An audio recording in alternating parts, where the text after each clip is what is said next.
எல்லா குழந்தைங்களுக்கும் என்னோட வணக்கம். நான் உங்க தீபிகா அருண். நான் உங்க சம்யுக்தா அருண். போன வாரம் நான் கேட்ட கதைக்கு சரியான விடைய கண்டுபிடிச்சீங்களா? சபாஷ்! சம்யுக்தா, போன வாரம் நம்ம கேட்டோம்ல ஒரு கேள்வி. எவ்வளவு பட்டாம்பூச்சிகள், எவ்வளவு தாமரை பூக்கள்? சரியான பதில் சொல்லு பார்க்கலாம். 4 எது 4? 4 பட்டாம்பூச்சிகள், எவ்வளவு தாமரை பூக்கள்? 3. நீங்க கண்டுபிடிச்சது இதே பதிலா குழந்தைகளா? நீங்களா கண்டுபிடிச்சீங்களா? இல்ல அப்பா அம்மா கிட்ட ஆலோசிச்சு கண்டுபிடிச்சீங்களா? சரியான விடைய நீங்க கண்டுபிடிச்சிருந்தீங்கன்னா, பலமா நீங்களே கை தட்டிக்கோங்க. இந்த பதில் எப்படி வருதுன்னு இப்போ சம்யுக்தா கிட்ட கேக்கலாம்.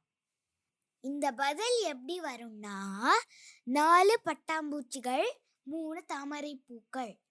அதுல 2 பட்டாம்பூச்சிகள் ஒரு ஒரு தாமரை பூல உக்காந்துச்சுன்னா 1 போயிடும். இப்போ 4 பட்டாம்பூச்சிகள், 3 தாமரை பூக்கள். அதுல ஒரு பூல 2 பட்டாம்பூச்சிகள் உக்காந்தா ஒரு பூ காலியா இருக்கும்.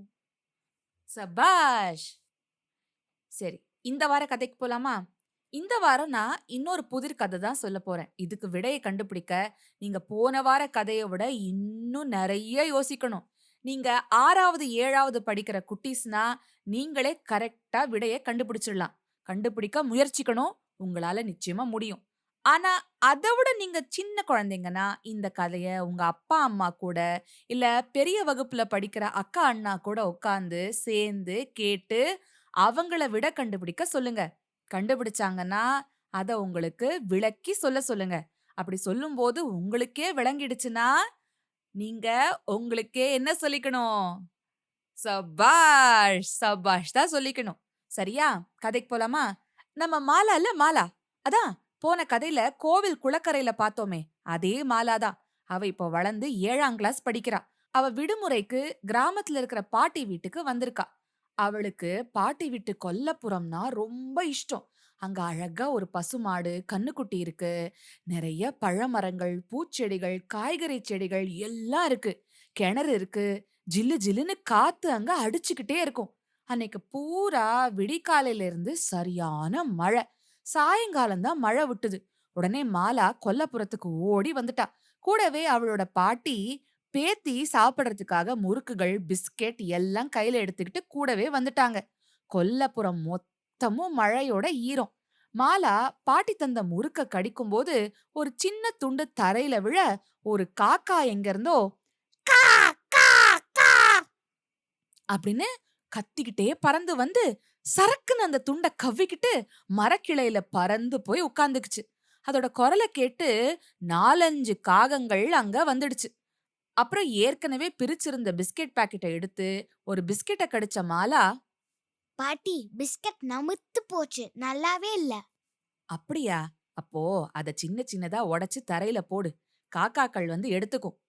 அப்படின்னு பாட்டி சொன்னாங்க. மாலா அப்படியே பண்ண படபடன்னு காகங்கள் எல்லாம் பறந்து வந்து அந்த பிஸ்கெட் துண்டுகள கொத்திக்கிட்டு சந்தோஷமா குஷியா கா கா கா அப்படின்னு கத்த எங்க இருந்தோ இருந்த இன்னும் இன்னும் நிறைய காகங்கள் வர ஆரம்பிச்சிடுச்சு.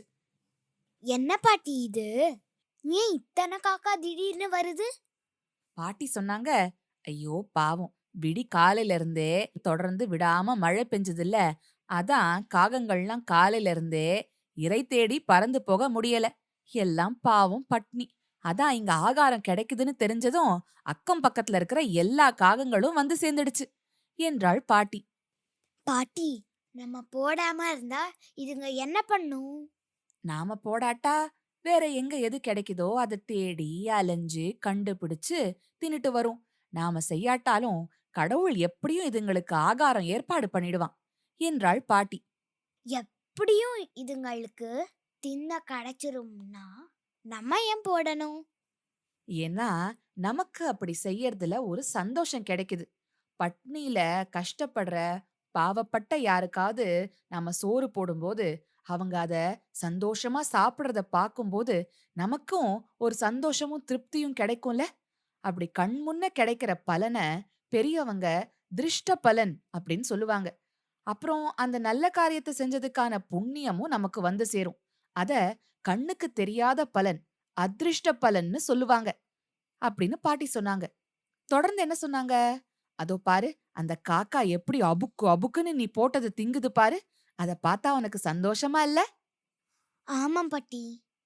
நம்ம கிட்ட இருக்கிறது கடவுள் நமக்கு கொடுத்தது. அத மத்த ஜீவராசிங்களோடையும் நாம பகிர்ந்துக்கணும். இங்க கிராமத்துல சோறு சமைச்சதும் ஒரு உருண்டை காக்காய்க்காக கொண்டு வந்து வச்சுட்டு தான் சாப்பிடுவோம். ராத்திரி வாழை இலையில சாப்பிடுறப்போ கொஞ்சமா மீதி வச்சுட்டு இலைய வாசல் பக்கம் குப்பை தொட்டியில போடுவாங்க. தெரு நாய்களுக்கு அது ஆகாரமாகும். காலையில வாசல் தெளிச்சு கோலம் போடும்போது அரிசி மாவுல தான் கோலம் போடுவோம். அது எறும்புகளுக்கு உணவாகும். இப்படியெல்லாம் வெளிய தெரியாம எளிசா தர்ம காரியங்கள் பண்றதுதான் நம்ம கலாச்சாரம். அது வழியா நமக்கு புண்ணிய பலனும் கிடைக்கும் என்றாள் பாட்டி. அப்புறம் தொடர்ந்து, நீங்கள்லாம் பட்டணத்துல இருக்கிறீங்க. அடுக்குமாடி கட்டடத்துல ஏதோ ஒரு மாடியில குடியிருக்கிறீங்க. அங்க காக்காவாவது நாயாவது அரிசி மாவு கோலமாவது ஒண்ணும் கிடையாது. அதனால உங்களுக்கு ஒண்ணும் தெரியறதில்ல என்று வருத்தப்பட்டாங்க பாட்டி. புண்ணிய பலன்னா என்ன பாட்டி? நீ நல்ல காரியங்கள் பண்ணினா அதுக்காக நல்ல பலன் உண்டு. அதத்தான் புண்ணியம்னு சொல்லுவாங்க. அது பின்னாடி எப்பவோ ஒரு நாள் உனக்கு நல்லத கொண்டு வரும். நீ தப்பு ஏதாவது பண்ணி யாரையாவது கஷ்டப்பட வச்சின்னா அது உனக்கு பாவ பலனை உண்டாக்கும். என்னைக்காவது ஒரு நாள் நீ அந்த பலனுக்கான கஷ்டத்த அனுபவிக்க வேண்டி வரும். ஓ! இதெல்லாம் எனக்கு இத்தன நாள் தெரியாது பாட்டி. சரி பரவாயில்ல, இன்னைக்கு தெரிஞ்சுக்கிட்டல? அதுவே எனக்கு ரொம்ப சந்தோஷம். காக்காய்ங்க ரொம்பவே ஜாஸ்தியா இருக்கு. அதுங்களுக்கு பசியும் ஜாஸ்தியா இருக்கு. நீ பிஸ்கெட் பாக்கெட்ட காலி பண்ணிடு. நான் போய் இதுங்களுக்கு திங்க இன்னும் ஏதாச்சும் கொஞ்சம் கொண்டாரேன். அப்படின்னு சொல்லிட்டு பாட்டி எழுந்து உள்ள போனாங்க. மாலா சந்தோஷத்தோட பாக்கெட்ல இருக்கிற மீதி பிஸ்கெட்டுகளையும் உதிர்த்து போட, காக்கைங்க ஓடி வந்து கவ்வின. மாலா 7வது படிக்கிற பெரிய பொண்ணாயிட்டாலும், இன்னமும் காக்கா குருவிங்களோட பேசிக்கிட்டு தான் இருக்கறா. அதுங்களும் அவ கூட பேசிக்கிட்டு தான் இருக்கு. நிஜம்மா? சாப்பிடுங்க, நல்லா சாப்பிடுங்க. பாட்டி இன்னும் கொண்டு வருவாங்களா? அப்படின்னு ஒரு அண்டங்காக்க கேட்டுச்சு. வருவாங்க, வருவாங்க. அம்மாடி! நீங்க எவ்ளோ பேர் வந்திருக்கீங்க? ஒரு 100 காக்கைங்க இங்க இருக்குமா? இரு சொல்றேன். அப்படின்னு சொன்ன அண்டங்காக்கை சுற்றிலும் நோட்டம் விட்டுச்சு. தான் கவ்விய பிஸ்கெட் துண்ட கடிச்சு முழுங்கிட்டு, எனது 100 அத்தனை பேர் ஒண்ணும் இல்லைங்க. நாங்க எத்தனை பேர் இருக்கோம்னு நான் உனக்கு ஒரு புதிர் மூலமா சொல்றேன். நீ எங்கள மாதிரியே புத்திசாலி தானே? கரெக்டா கண்டுபிடி பார்க்கலாம். அதாவது நாங்களும் எங்கள போல 2 மடங்கு காக்கையும், எங்கள்ல பாதி எண்ணிக்கை காக்கையும், உன்னையும் உன் பாட்டியையும் சேர்த்தாக்க 100 பேர் ஆகும். அப்படின்னு அந்த காக்கா சொல்லிச்சான். புரியல, இன்னொரு தடவ சொல்லு. நாங்களும் எங்கள மாதிரி 2 மடங்கு காக்காக்களும், எங்கள்ல பாதி எண்ணிக்கை காக்கையும், உன்னையும் உன் பாட்டியையும் சேர்த்தாக்க 100 பேர் ஆகும். புரிஞ்சுதா? அப்படின்னு அந்த காக்கா சொல்லிச்சான். மாலா யோசிக்க ஆரம்பிச்சா. அவளுக்கு இது ரொம்ப கஷ்டமான கணக்கா தோணுச்சு.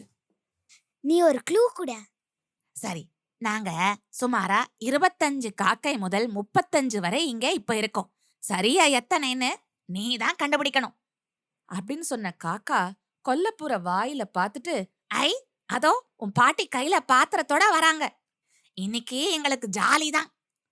அப்படின்னு சந்தோஷமா கா கா கா அப்படின்னு கத்த, எங்க இருந்தோ இன்னும் இன்னும் நிறைய காக்கைகள் பறந்து அங்க வர ஆரம்பிச்சிருச்சு. கதை முடிஞ்சது குழந்தைங்களா. இப்போ புதிருக்கு விட நீங்க கண்டுபிடிக்கணும். காக்கா ஒரு க்ளூ கொடுத்தது இல்லையா? அப்போ 25ல இருந்து 35க்குள்ள தான் அவங்க எண்ணிக்கை இருக்கு.